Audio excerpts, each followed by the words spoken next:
This video will cover these main story points that took place after the Matrix Revolutions. The Matrix story was actually continued in the Matrix Online video game.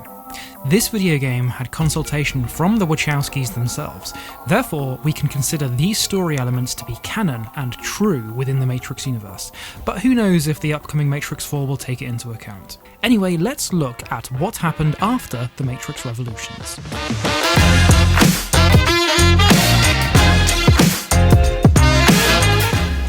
So here's a quick summary of the Matrix Revolutions ending, just so we're all on the same level playing field before we start. We've got Neo. He died proposing a truce between the machines and Zion. He went into the Matrix, defeated Smith by sacrificing himself.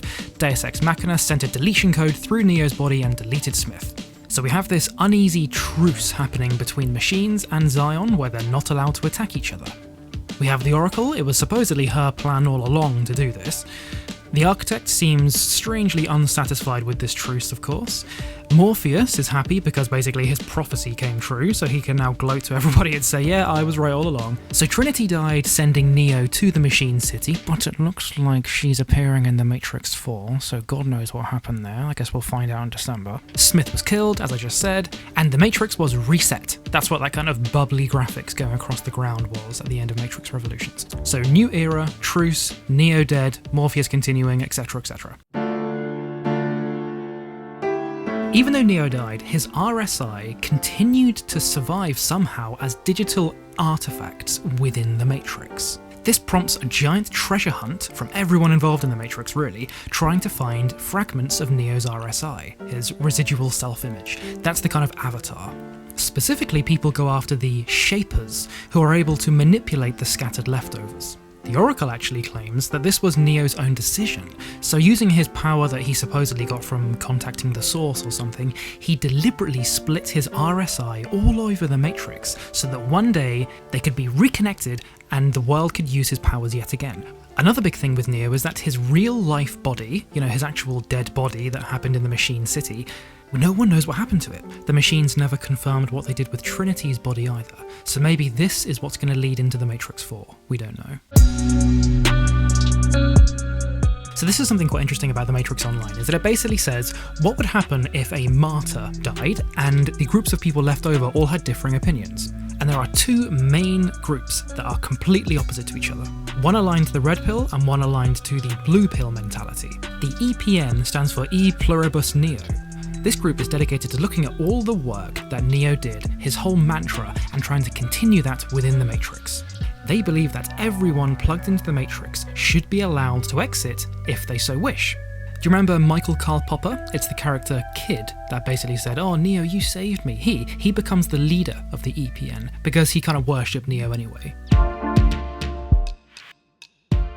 In a similar way, there's also a group who believe that Cypher was a martyr, and he died trying to achieve an amazing goal, and that being put people back into the Matrix. The Cypherites are all about subservience to the machines. Although as a little twist, eventually in the Matrix Online you see that the Cypherites are being led by a machine-built program disguised as a human.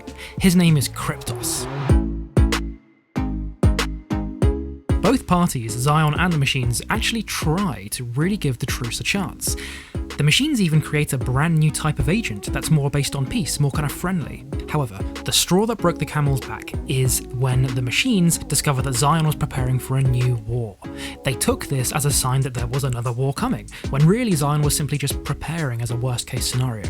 Humans started to basically build a second Zion, a second place that they could go to if another war broke out. They were stockpiling weapons and different EMP and things like this. The machine said, right, that's it, this violates the term of the truce, so we are about to start a brand new war, and that's exactly what they did. The Matrix Online introduces a new character called the General. The General is the program representation of the leader of the attack on Zion. So he was in charge of all those machines, all those sentinels, all that big drilling thing. The General led the attack on Zion. As the Oracle says, we're all here to do what we're all here to do. So what that means is when the General found that he no longer had a purpose of, killing humans, he was not happy about that. So he spends his time in the Matrix Online desperately trying to reignite the war. He does this fascinating thing where he creates a brand new type of agent again called the Red Eye agents. These are agents who are much more vicious, and he sends them to attack both Zionists and machines. At one point, he even actually kidnaps Sati. When Seraph hears about this, he instantly goes on a massive killing spree and goes after seemingly random targets. But anyway, once Seraph rescues Sati, both he and Sati return to the Oracle side. So as we know, Morpheus is quite a kind of dedicated follower of the prophecy and all that stuff. So when he discovers that the machines have not returned Neo's body, he becomes obsessed with it. So he goes to the Oracle for some advice, and he creates these little bombs that basically go off and expose the green code to plugged-in humans. He's showing the Matrix to people before they're even ready for it, which is a bit too far for Morpheus. The Assassin, a program hired by the Merovingian, goes after Morpheus and kills him. Later, this assassin character is actually killed by Niobe. The General creates a kind of like fake Morpheus at one point, but this fake Morpheus becomes self-aware and goes against his programming. So you might think that the main villain of the Matrix Online would be the General, or the Cypherites, or the machines, but the Merovingian himself plays a real big part. All the kind of monsters under his control, like the vampires and the werewolves, they try to form a mutiny and end his reign, but they fail. Of course, we know that the Merovingian's goal is to get rid of the Oracle, because he hates her so much. Remember, the Oracle was the program that replaced him, but he doesn't manage to do that. Eventually, when Niobe discovers the Merovingian's true intentions, she dedicates herself to his absolute destruction, and she makes Zion team up with the General at one point. Eventually, the Merovingian does come very, very close to killing the Oracle, but he is foiled by Kid, that's Michael Karl Popper. So you know how I said about EPN, and their goal is to basically continue Neo's mantra of letting people be free? There's one group called Unlimit that take that to the extreme, and they force people to be free. Their ultimate goal is to just force every single human to be unplugged. Anome is one of Niobe's team. He steals a machine that the General had planned to kind of give Zion when they were teaming up against the Merovingian. This somehow creates this kind of like strange alliance between Zion and the Merovingian, because they're just desperately trying to rescue Niobe from Anome. He gets hold of these strange kind of test tube things that basically give anyone who drinks it or takes it a extra power, and you can see which ones are the hyper red pills in the Matrix because they have green eyes. Anome's vicious rise to power makes him an enemy of basically everyone in the Matrix, but eventually he is killed by agents.